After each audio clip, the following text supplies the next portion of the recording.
Physical ഗോൾഡിൻ്റെ കാര്യത്തിൽ ഇതാണ് മേക്കിംഗ് ചാർജ്, നല്ല മേക്കിംഗ് ചാർജാണ്. പിന്നെ GST നമ്മൾ അത്ര അടയ്ക്കണം. പിന്നെ സ്റ്റോറേജ് ഇപ്പോൾ നമ്മൾ ബാങ്കിൽ കൊണ്ട് വെക്കുകയാണെങ്കിൽ തന്നെ അതും ആക്ച്വലി സ്റ്റോറേജിൻ്റെ ചാർജ് ഉണ്ടല്ലോ. പലപ്പോഴും നമ്മൾ വിചാരിക്കും ബാങ്കിൽ കൊണ്ട് ഫിസിക്കൽ ഗോൾഡ് വെച്ച് കഴിഞ്ഞാൽ സേഫ് ആണ് എന്നുള്ളത്. അവിടെ ഇൻഷുറൻസ് ഒന്നും ഇല്ല. ആക്ച്വലി നമ്മൾ എത്രയാണോ ഗോൾഡ് നമ്മൾ വെക്കുന്നത്, സ്റ്റോർ ചെയ്ത് വെക്കുന്നത്, ആ സ്റ്റോർ ചെയ്ത് വെക്കുന്നതിൻ്റെ ആ ഫീസിൻ്റെ ×100 മൈ ബി ഒരു 1000 രൂപയാണ് നമ്മൾ സ്റ്റോർ ചെയ്യുന്നതിന് ഒരു വർഷം അവർ ചാർജ് ചെയ്യുമെങ്കിൽ ×100 ജസ്റ്റ് ലൈക്ക് 1 ലക്ഷം രൂപ മാത്രമേ അവർ ഇൻഷുർ ചെയ്യത്തുള്ളൂ. ഓൾമോസ്റ്റ് അതാണ് ലേറ്റസ്റ്റ് ഡേറ്റ ഞാൻ അറിഞ്ഞിട്ടുണ്ടായിരുന്നു. ചിലപ്പോൾ മാറിക്കാണും അത്.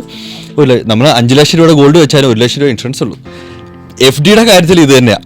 പലരും വിചാരിച്ചേക്കുന്ന FD സേഫ് ആണെന്നാണ്. എനിക്ക് തോന്നുന്നില്ല. കാരണം RBIയുടെ അണ്ടറിലുള്ള ഡയറക്റ്റ് വരുന്ന ബാങ്കുകൾക്ക് 5 ലക്ഷം വരെ അല്ലേ സാർ ഉള്ളൂ ഇപ്പോൾ കൊടുക്കാൻ പറ്റും. ഇൻഷുറൻസ് അത്രേ ഉള്ളൂ. ബാക്കി അത് പോയി കഴിഞ്ഞാൽ പോയി.